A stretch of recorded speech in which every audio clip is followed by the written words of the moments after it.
Wendy, welcome to the podcast. Hello. I am so excited to have you here. I'm excited to be here. That's awesome. Okay, introduce yourself.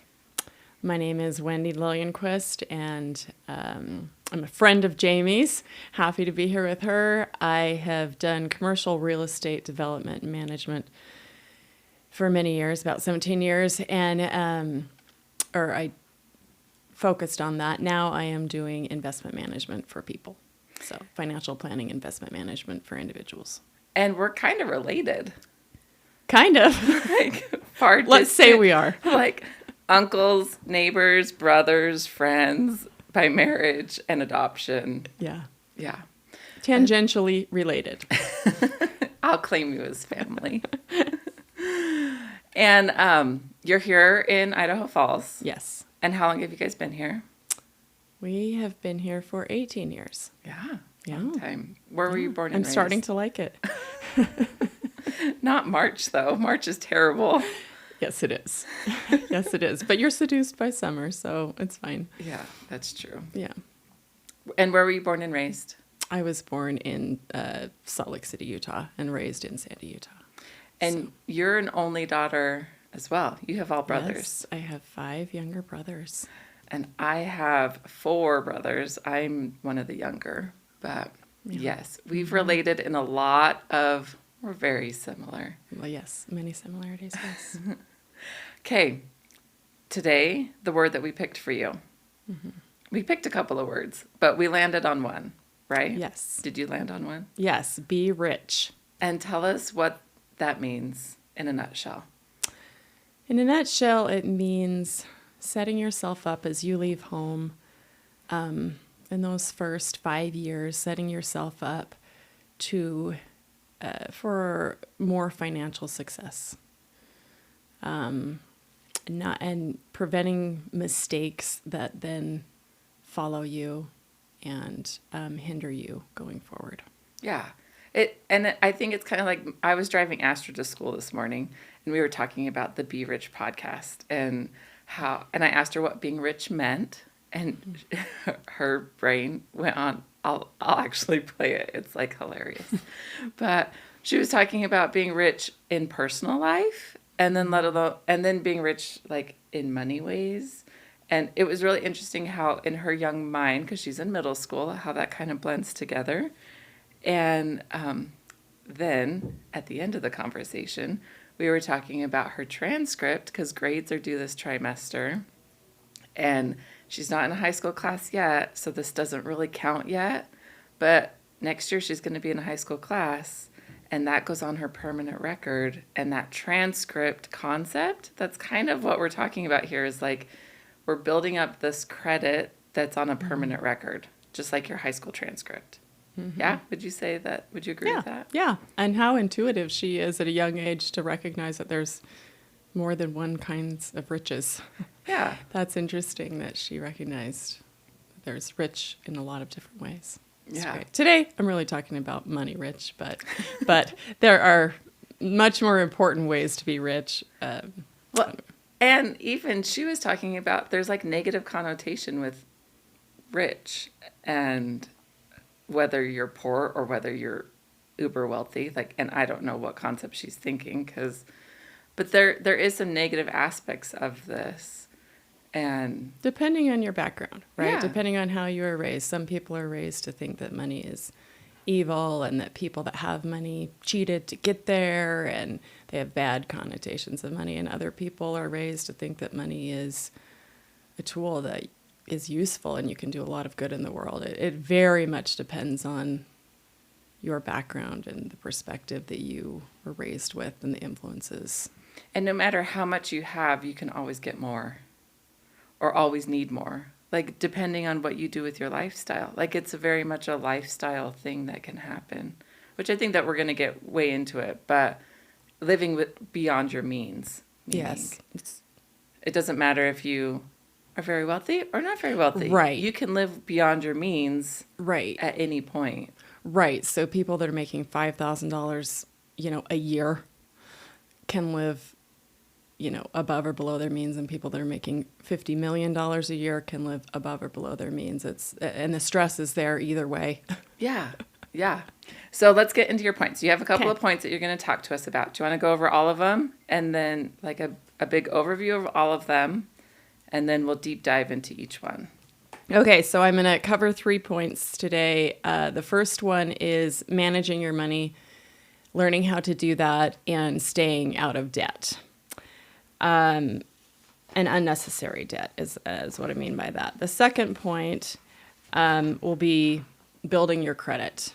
And we'll talk about lots of different ways to do that. And then the third point will be building skills for future earning power, to increase your future earning power. Now is the time to do that, these 5 years. I am really excited about all of these points, especially because we just last week went on a 7-hour car ride and talked about the whole thing. So I don't know how we're going to narrow it down into just this 1-hour conversation, but we might have to pause for a second and then linger longer with the conversation. So if people have to go, they can go, but we'll get it down to the points that we're talking about here. And we're probably going to need to have you on again, Wendy, because this is really, really good stuff.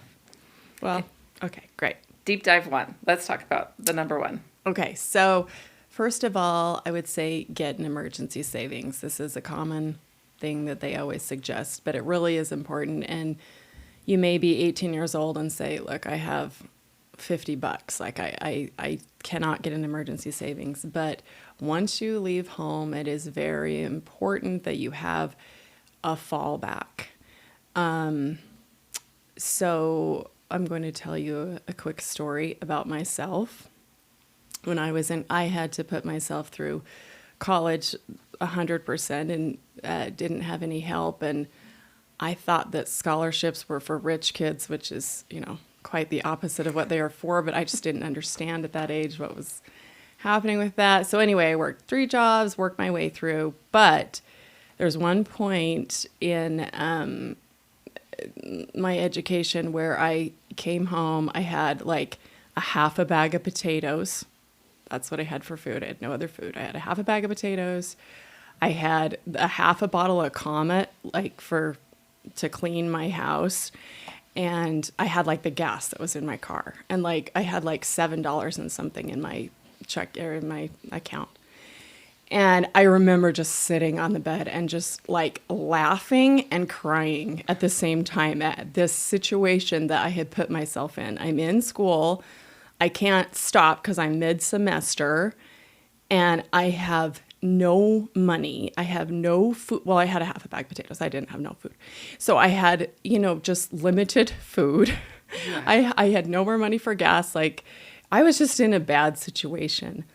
And when you say home, you came home, you mean like home to your bare apartment? Yeah, to my apartment. I was in an apartment. So not like the comfort of your home, No, crying on your bed. No, this is like... No, crying on my apartment bed with my roommate. There, wondering what was going on. Anyway, but I did not have an emergency savings. Okay, so I should not have put myself in a situation where I was going to school and had that little to fall back on. So I probably should have saved for another semester or figured out a loan or figured out a scholarship or something before I put myself in that situation. So it would have been great if I had a little emergency savings to say, you know what, I need this right now. So and maybe you're talking to like, let's hope that these kids are in high school putting together their emergency savings. Yes. Not mid-semester and are like, oh, now I'll drop out because I only have half a bag of potatoes. Exactly. So that's what I'm saying is before you get to that situation, if you're in high school or if you're right after high school and you don't have it, have something to fall back on before you're out on your own. Rather you're going to go to college or just start working and get an apartment, whatever you're going to do, you do need to have an emergency savings before you're out on your own or you're going to get in trouble. There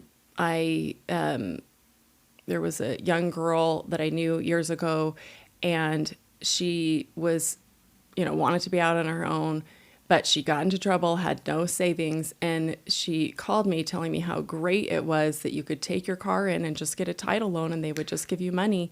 And so that's what she did. And she goes, and so now I have enough money to get myself through till the next payday. And she was telling me what a great thing Oh, she'd no. done and how she had been so proactive in solving her problem.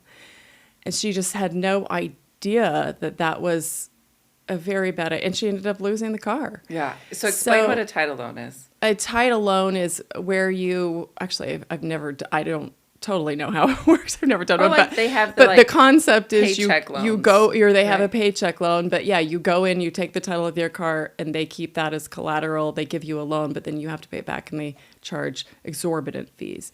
So this was a girl that did not have any kind of emergency fund, was out there, and then she was desperate, and that's what she did. So I was desperate years ago, in my college, and I just had to quit school. So I had to stop. I had to, I actually moved in with my grandma. So anyway, it was hard times. Then had to save more money, and anyway, so having an emergency fund will help you so that you. So do you have a formula for like how much emergency fund or what that looks like? Because it will be No. so different for so many people. It will be so different. I would say, they say 3 to 6 months. As an adult, you need a 3 to 6 month emergency fund, preferably 6 months emergency fund for all of your expenses. That would be great if you could do that in college, but I know that that's not always practical. Mm-hmm. So I would say at least have, a couple $1,000 that you just have in an account that can be your emergency. Next point under managing your money is don't get into consumer debt. None, full stop. No consumer debt. So that means you do not buy things on a credit card that then you don't pay back in full that month. You do not get into consumer debt. So that will follow you and make it'll be harder to pay back because you do not have the earning capacity yet to do that. So be really proactive on like if you're going to purchase something, you have that money in your bank account. Yes. Which doesn't seem hard, but it is hard. Well, That concept. You need to learn that. You need to learn that. So how have you taught your kids, or how have you learned that lesson? I don't know how I have learned that lesson. I was just that was a thing I did early on. I did not get into consumer debt. As far as teaching that lesson to our kids, they unfortunately may have to learn it by having debt and then having the stress that they need to pay that back. And they can do that without a credit card. They can do that with you, where you loan them $25 to do XYZ, and then they need to shovel the driveway, and then when I get that $25 I have to give it back to you, and you're like, I don't even want to, the movie that I went to last week wasn't worth this. So they can learn that in your house growing up, the concept of, if I take it out right now, then it seems more important than it really is. Yeah, the later to me. delayed gratification aspect of it. And I think that we can learn it from our parents, whether our parents were a great example or maybe we're not a great example. Yeah. Like however your parents are, you can learn this is how I want to be, or this is how I don't want to be. And add that into your life. And which we talked a lot about, of this concept of when you get married, you add a different set of examples of what it is that they thought being rich meant, or being financially sound meant. And that's complicated. It's very complicated. But you're right that you can see the positives and negatives and there's probably both positives and negatives to every household. Yeah. And so you can learn from that. Take Yeah. the good and the bad, and then choose what you want and move forward. Yeah. Good. Okay, next point is I think student loans are okay. And I know there's different opinions on that, but for some people, that's the only way that you can further your education. So I am not saying never get into student loans, never take out student loans. I think student loans are okay. I do think that you need to make sure that if you're taking out loans to further your education, that whatever education you're getting, the money that the increased earning power will be able to pay off those loans. So that's just something to keep in mind. Whatever you feel like it's valuable enough, the education is valuable enough to take out loans to get that education, that's fine. Just make sure that your earning capacity is high enough to justify that loan. Yeah. So if you want to major in art, that's great. If you have the money to pay for that and you want to do that and develop yourself, that's awesome. But if you're going to take out loans for that degree, just make sure that whatever your earning capacity is going to be after that will be increased enough that you can pay off those loans. Yeah. So that's the tricky part about that's one of the tricky parts about student loans, is just making sure that whatever you're taking out is justified by your increased earning potential. Yeah, because there could be different routes for you. Like if you're going to go into art and you're going to be a famous artist, well, like most of them had to die first because that's how art is. Yeah, unfortunately. That's not great, but I mean, there are living artists that do well. But a lot of the things that they do well isn't just this creative, I'm an artist and I get to do things. They like have a job that does that. And so it gets really complicated in that way because value, especially art. I mean, art is one of those that is so uniquely... Or music. Yeah. I mean, there's lots of fields where, you're paying for an education that may not help you reap financial rewards, and which is fine. That doesn't mean you shouldn't major in those things. It just means if you're going to take loans out for it, then just, think about that. Because if you love what you got your degree in, but then you're strapped with these loans, it just becomes heavy. Yeah. And in the same tone, a different vein maybe, if you're going to become a doctor, you can't just go to a trade school and then be a doctor. Like right. You have to go through some of these procedures and some of these things. Yeah. There's reasons to take out student loans. Yeah.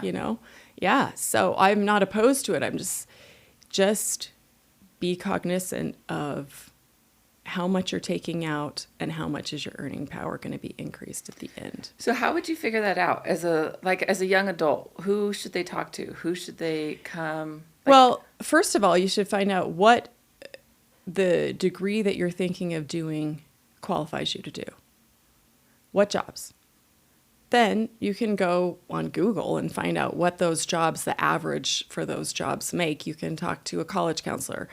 I don't know how much a high school counselor will know about that. I would focus more on a college counselor or just search it on the web, what the averages are. So then you'll know, okay, if I get this degree, I'm qualified to do these jobs, and these jobs make this much money. And then you can just look up, okay, if I'm going to this school, it's going to cost me this much money. My payments are going to be this much. You can figure that all out just on Google. From the beginning. Before you even start college, this is what I'm going to, these are what my student loan payments are going to be on this much money. And I'm going to be making, this salary minus taxes, and just make yourself a budget. Say, can I pay this back? And if you can't, then just rethink, okay, maybe this isn't a good major unless I just have enough money to pay for it. Right. And that's fine. Right. But if you're going to take loans out. Yeah. And people know the answers to these questions. Right. Like. Yeah. Or if you don't, you can find them. Yeah. You can find them. Yeah. And I think so often, and this, like, it can get into political things of trade schools wanting you to get loans and all that kind of stuff. And when I was working with one of my kids about, like, this is the choice that you're going to make, they're going to sell it as you're going to make tons of money. But you really got to sit down and think, are you going to work 3 jobs to make that much money? Or are you going to want a lifestyle that's a little bit different? And, how does your lifestyle play into that as well? And where am I going to live? Yeah. So for some professions, you'll make more living in different parts of the country. And so, yeah, it's like, what do I want my lifestyle to look like? Where do I want to live? All those things. Yeah. So if you're going to be a gunner and go for it and you are going to work, 80, 100-hour weeks, then yeah, the financial benefits are going to be different than if you're like, hey, that's not my personality. I want to work 3 days a week. And and so just own that. It's not good or bad one way or the other, but just know what you want going in and then just make sure that loan that you're going to take out is going to I like that. be covered by, you're just trying to meet your goals professionally, but also meet your goals financially. So just make sure they coincide. Yeah. Well, and I think that God also wants you to meet your potential and will bless you with things in the right direction. But that doesn't mean jump off the cliff and God will provide. Right. That's not always the best idea. He also wants us to be smart. Yeah. Yeah. So something else that when we were going through school and Garth, he was going with an education degree, which you can easily look up because education degrees, it's very public knowledge of what it is that you're going to make. And it was in his halfway through his senior year that he found these developer classes that he started taking. And he was like, this is my calling. This is what I'm supposed to do.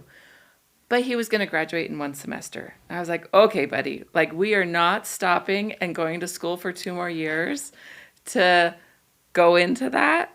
You're going to graduate, get the degree, and then you can learn that stuff on your own. But at some point, you got to get the degree and move on.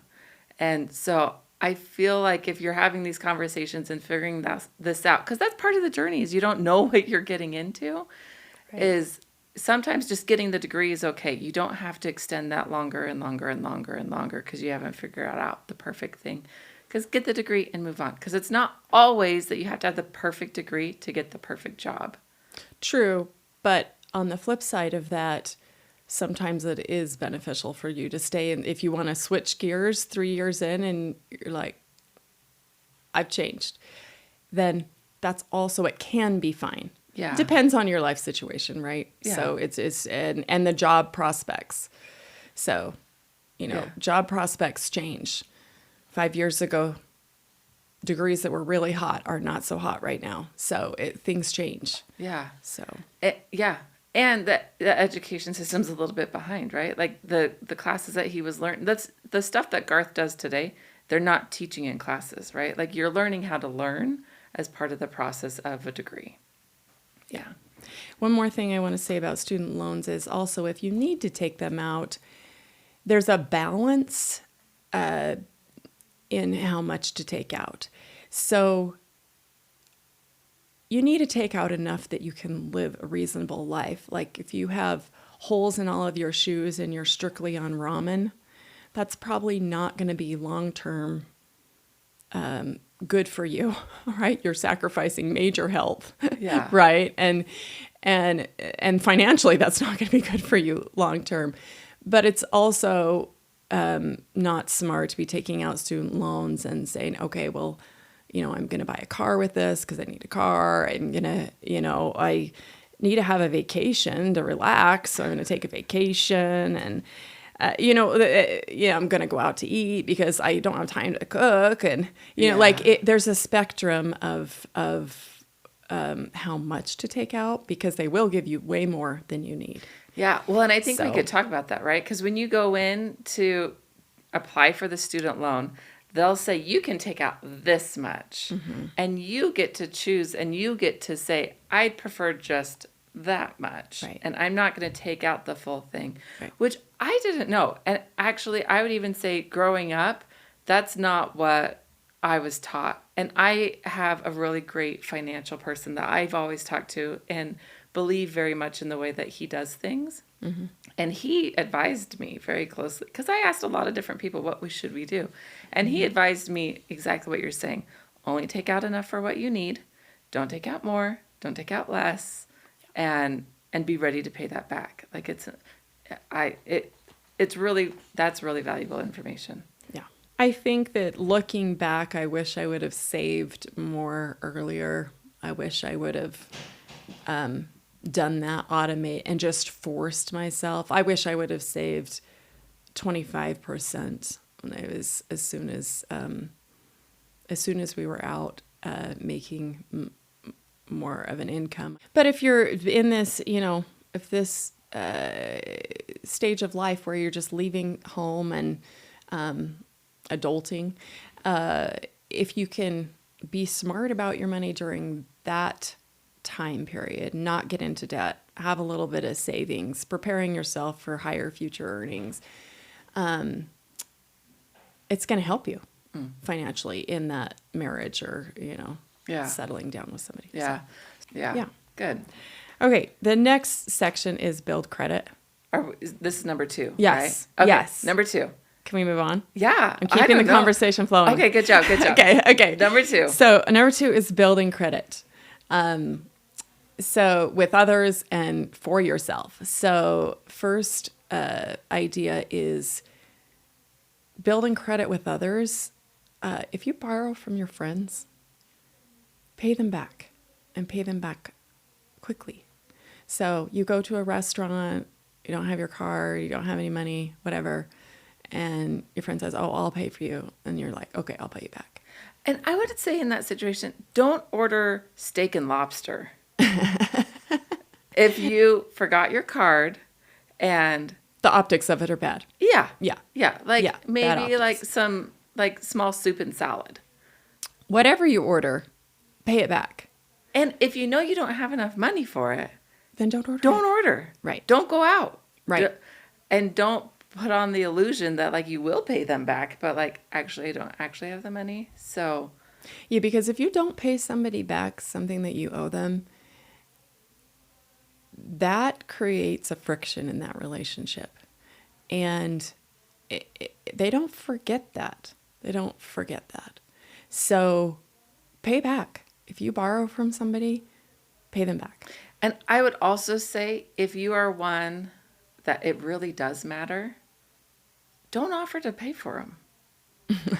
If you're the one paying for the meal, then don't offer to pay for it. Yeah. If it really is going to affect your relationship with them, you don't have to, you don't have to say you're a jerk, right? You can just say oh, I'm sorry.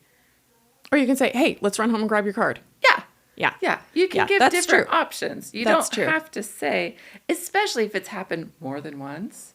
Now that you're well, you didn't pay me back last time for the lobster and steak, and you owe me that money for the shoes, and okay, at some point you're not helping, you're hurting. Mm-hmm. So stop it. At whether you're either side that you're on, you can make that choice to stop, and it's okay. Yeah. So that's just something that just builds your credibility with other people.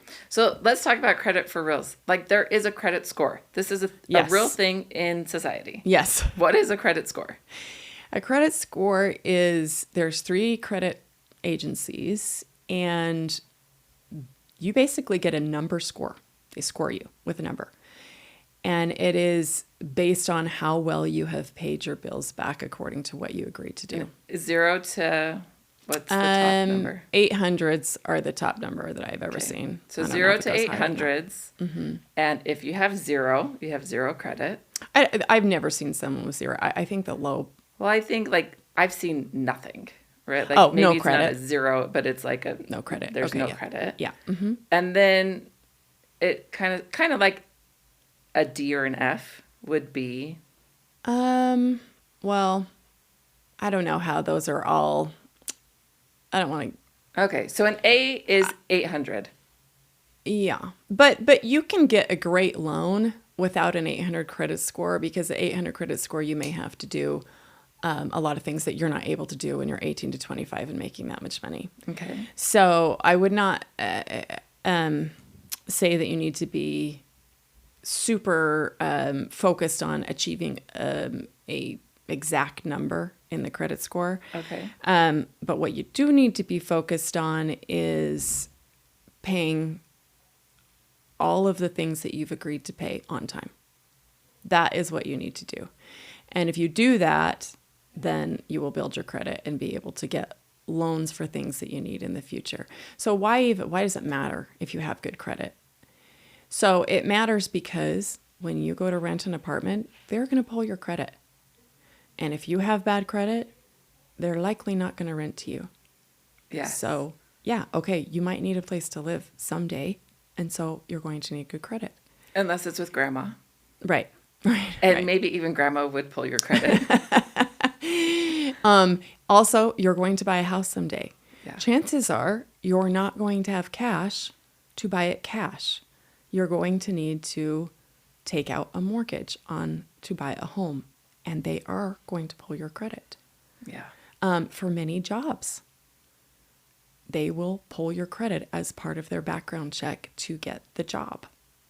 So credit. And it's very revealing. It shows everything on that credit score. Because I, as a property manager and a real estate agent, I'm very familiar with this. Yes. Because I help people get into a place. Yes. And you just be aware. Like, I can see that you have a credit card from Buckle and Nordstrom's and Kohl's. And how much is on that credit card. And that you didn't pay it those certain months. It all shows. So it all shows. So, and you can see from people wanting to or deciding if they are going to extend you credit, that matters to them because you're showing your patterns in how much you value paying people back and how much you're able to pay people back. And they will lend to you based on those things. Yeah. So to build that credit in this stage of life, pay your rent on time. Pay that on time. That will help you get future places that you need to because I'm telling you, we own an apartment building, and when someone, a prospective tenant applies, we are checking their credit, and we are calling all their past landlords. So yeah, you need to pay your rent on time. Like high school kids understand GPA, right? The grades that you have affect your overall GPA, and the goal is to get a 4.0. I mean, I don't know if that's the goal. That was my goal. My goal is to get a 4.0, and so if you got all C's, you're not at 4.0, you're at 2.0. And then you have to work really hard to bring that up because as soon as you come down, it's really hard to continue. It's possible and you can do it, but it's that same concept, but for real life. Yeah, that analogy is good. Yeah, that it's if you get those grades that lower, then it is harder to bring it back up. So if you have payments that you just did not make and you're late and you have fees. Yeah. And like if you're dating somebody and they say, oh, let's get a credit card together. Like you better run a background check on them first. Well, you better just not do it. You better just not do it. You don't open credit with someone you're dating. If someone says that. And why? Tell us why. Because you're not married to them. So, Wendy, you also have a law degree. Yes, I do. So, tell us why legally that is a bad choice. Well, if you go into any type of a contract with someone where you're both on the hook to pay the contract back, then that means either one of you 100% is on the hook if the other one doesn't. If you go into something jointly where you're jointly obligated. So if you go in with someone you're dating and suddenly you're not dating them anymore, you have credit together. What happens? Yeah, you have credit together, then you're each on the hook for all of it. So you may be on the hook for all of the person that you were dating, all of their motorcycle purchases. Yeah, no, you just don't. No. Bad idea. No, bad idea. But they're so in love. No, bad idea. Not that in love. No. No. And when you come to your parents and talk to them about it, like parents, you got to also react in a way of maybe just just say, go listen to Wendy and Jamie's podcast about this, rather than saying you're not in love and that's the stupidest decision of your life. Right? Like as parents, we have to balance this because sometimes our kids just want to rebel against us. And so we have to create this safety net of knowledge and not heated emotions of you making terrible life choices. Right. But like these choices have consequences realistically. Right. So you could say that in a way that helps them come to that decision themselves. So they come and say, hey, I want to take out a credit card with, well, first of all, they're not even going to come to you. They're probably just going to do it. But if they do come to you, you can say, oh, that's interesting. Okay, so what makes you want to do that? Oh, Okay. So what would happen if this was the situation in a year? How would that affect? Just like walk me through like how would that affect? Would that be a problem? Would it not be a problem? Let them come to their own. Yeah, you're right. You can't. Yeah. It's hard. So stay curious, parents. Yes. And helpful. One other thing with getting on your parents' credit card is depending on what your parents' credit card balances are, that will go on your credit. So we did this for my son, and he applied for an apartment, and they pulled his credit, and they're like, why do you have this balance on a credit card, which clearly your income does not support? It was because it was our balance. Because it doesn't necessarily say mom and dad have this balance and I'm the kid and I have. No, their balance will come up as your balance. So we have credit cards, we pay them off every month, but sometimes we put like large purchases on them because I want the points. Yeah. But we pay them off. It's not, Yeah. But it will come up on his as, oh, you've got $12,000 out on a credit card. Yeah, you can't have this apartment. So you also have to be aware of. And as a landlord, the reason that you would say that is because, I don't know if you want to answer that as a landlord. Why would you not let somebody with a $12,000 credit?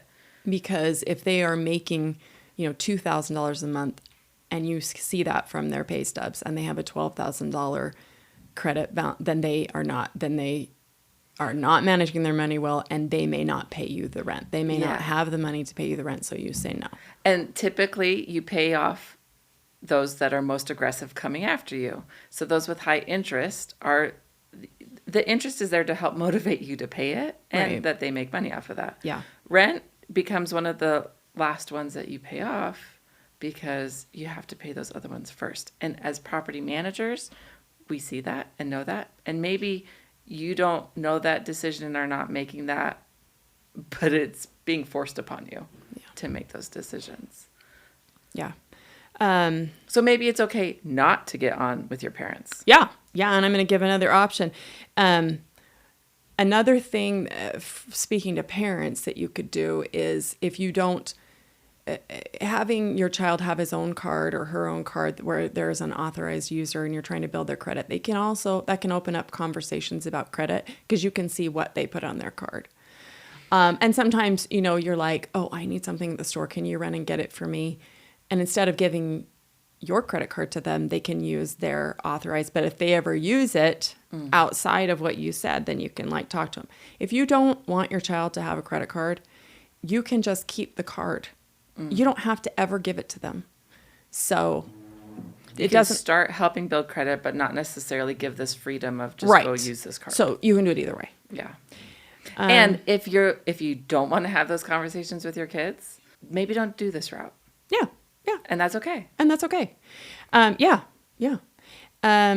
Or maybe you don't have the credit. Maybe you are in a situation where you've made some mistakes. You're trying to work out of it. You don't have the credit. It would be bad for them. That's okay. Yeah. Then just don't do this. And try and open up as a parent to talk to them. Yeah. Not putting all that pressure on a kid, because that's not cool.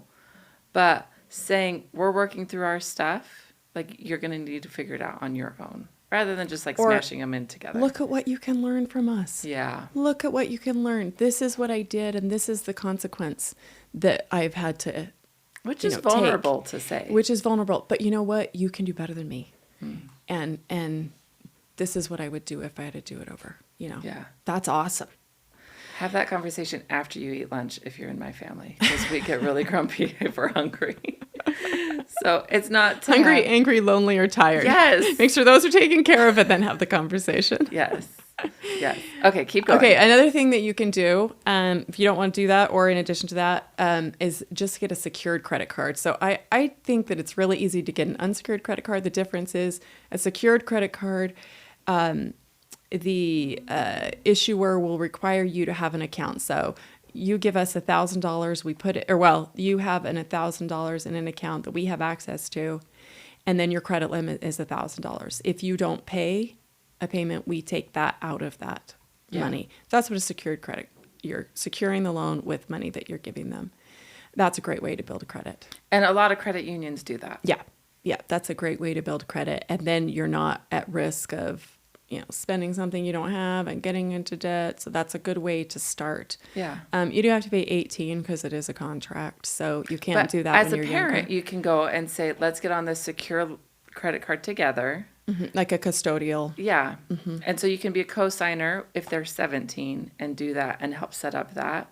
So, and I would say, go talk to your bank about these are the things. This is my child, and have the child talk to the teller as well. And like, I want to build my credit. My mom's here to help me. Like, what can we do together? Yeah. Wouldn't it be great if all conversations about money were super objective?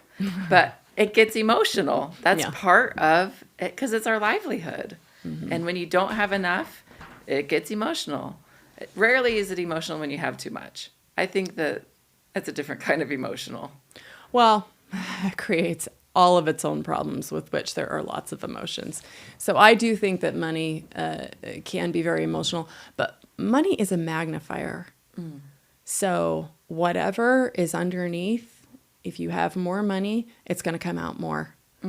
So if you are very giving and you make a lot of money, you're just going to give tons more. If you are Greedy, right? Like the opposite of giving would be greedy. You're just going to like want to make more, and keep it and make sure that you know that you have more than others, right? If you're very materialistic, you're just going to buy more and more things, There's just, if you're,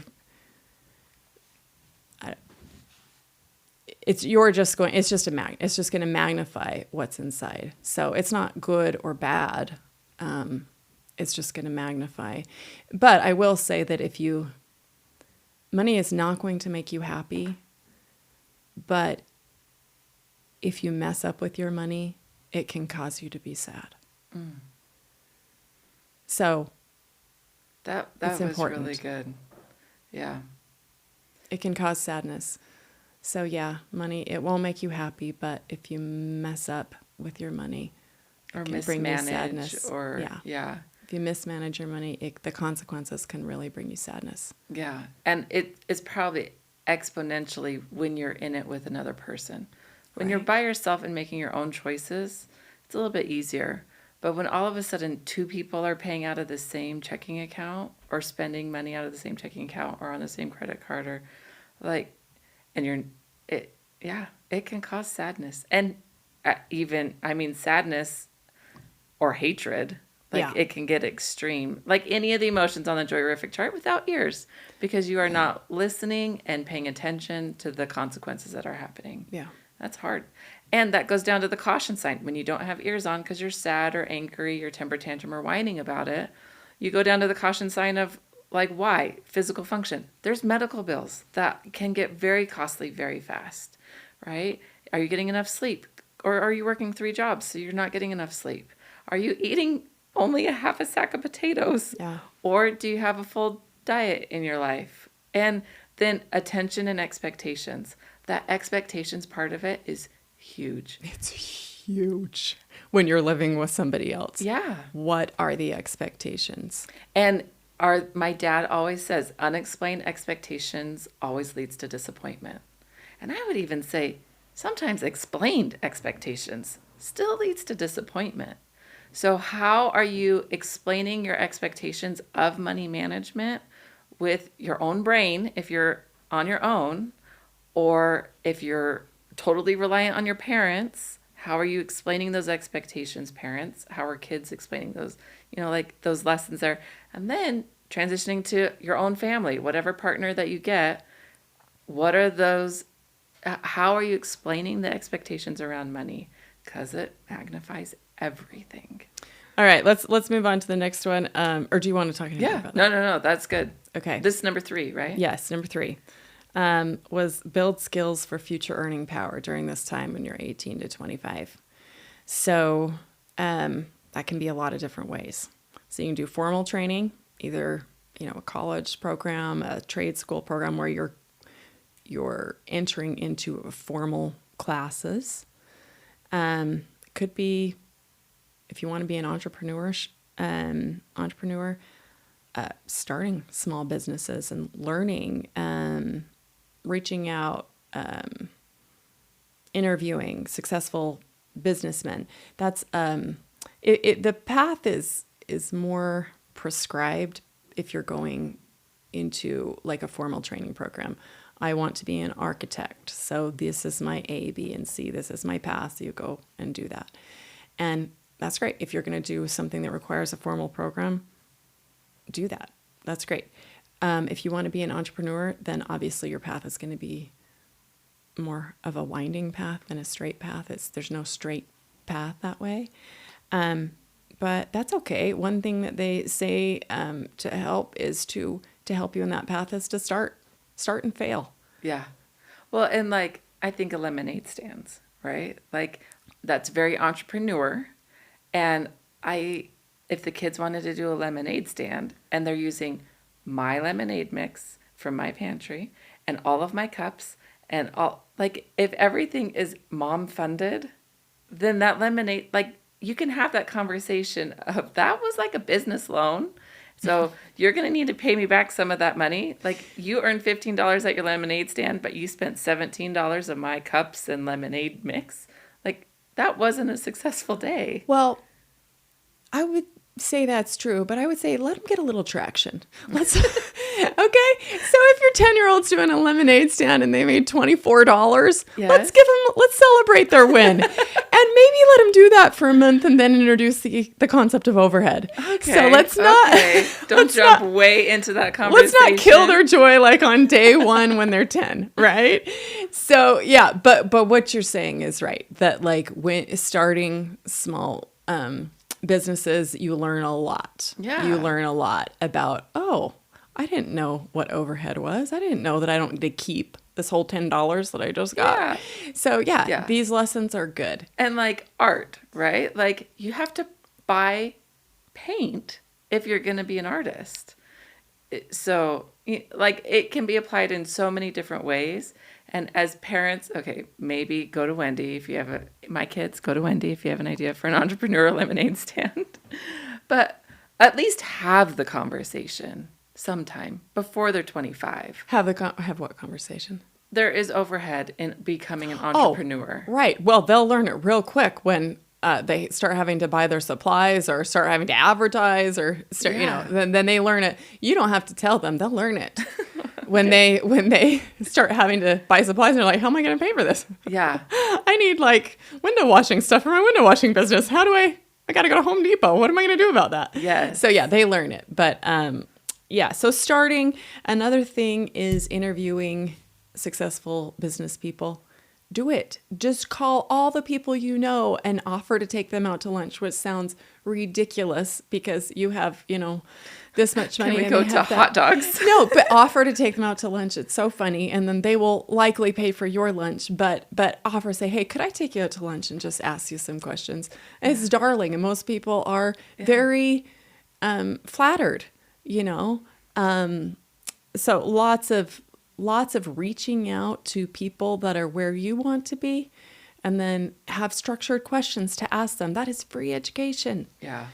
And can prevent you from making lots of mistakes. Or if you have an idea that you think is a great business idea, go talk to someone that's further along in life. Go talk to 10 people that are further along in life than you are and ask them, what are the weaknesses that you see in, this is my business, this is the plan, what are the potential threats that you see in starting this business, and can you see any better way to do it? And, just start out by asking people that are further along. That's really, I think, important for entrepreneurship. Yeah. And I love that a lot. And also, your idea's not genius if you can't get it done, right? A lot of people have come to Garth. A lot of people have real good ideas. A lot of people have come to Garth and said, this is my idea. And so build it for me. And Garth is like, why do I need you? Right? Like, you can have an idea, but create this business plan and this actuality behind it.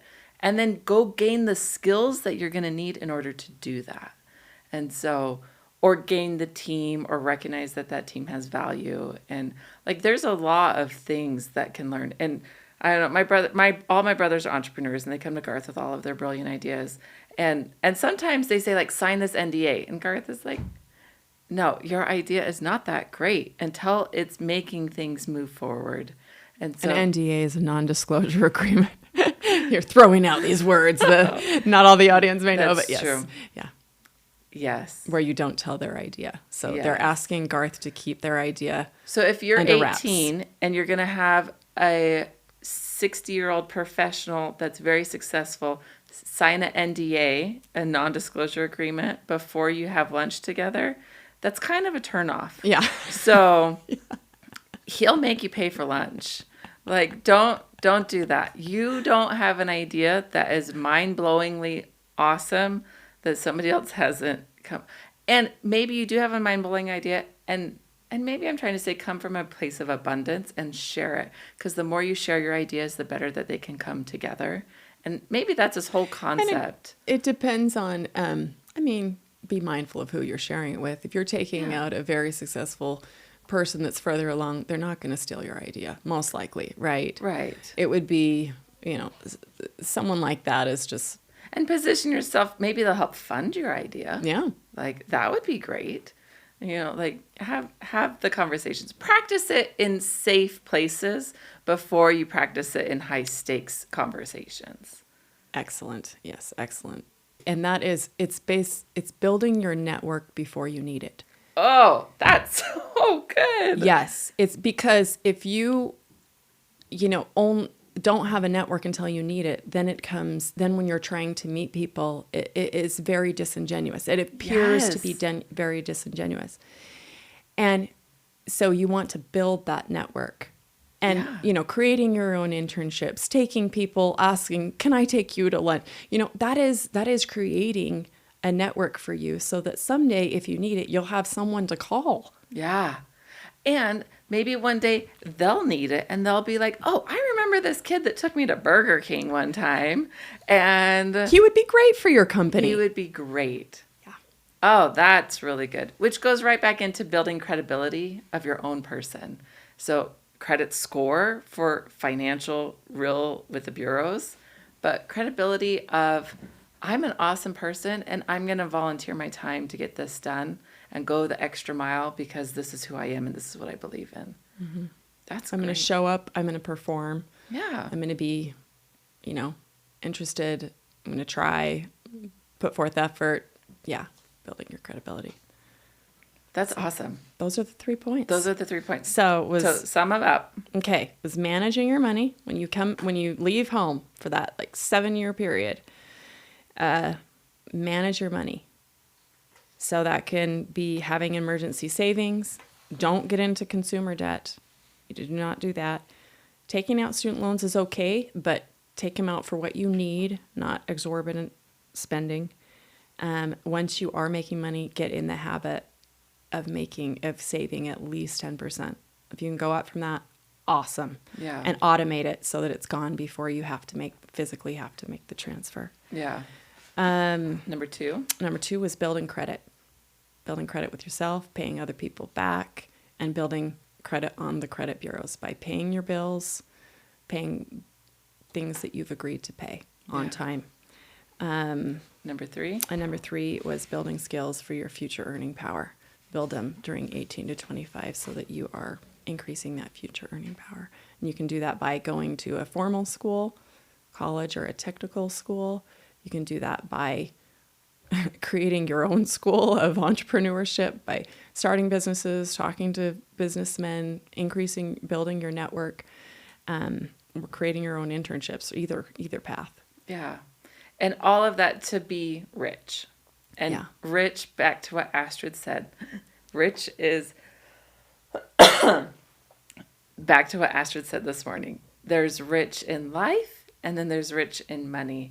And they are connected, but it's not, I have money, so I am happy.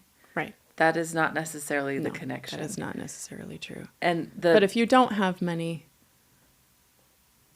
enough to pay for your living expenses and your bills and the things that your family needs, then it can create sad consequences. So yeah. And as just don't put your head in the sand. Like, have these conversations, and they're hard, and have them with your parents, no matter what age you are. Like, we're getting to the point of like managing our elderly parents that are going through medical things, and did they have retirement or not have retirement? Like, we see this both sides of it right now, and so helping all sides of it to make the best decisions for you. And if you've really screwed up, it's okay. Like, Yeah. there's paths to help. There's the To get back on atonement in track. financial Yeah. ways. Yeah. Yeah. Thank you so much for coming, Wendy. You're welcome. It was fun. This is It was fun. awesome. Hopefully it helps those that are listening in some way, some Yeah. small way. Yeah. What would you say is like one thing to go and do today for anybody listening? Let's maybe preface for anybody with 18 to 25. What's one thing to start today? Assess where you are. So if you don't know, where you are or what your goals are, then, this may not matter. Where are you at in your emergency savings? Where are you at on a credit score? Do you have 0 credit score? Do you have a bad credit score? Do you have a good credit? Like, assess, where are you at? Where are you at for future earning power? Like, are you just working at a job right now that you got out of high school? Is that what you want to do? If it is, that's fine. But just assess where you're at. If you want something more, just make an assessment, because you can't move forward in your financial goals until you are courageous enough to address where you are. I love it. Thanks, Wendy. Okay, so thanks, much. Jamie.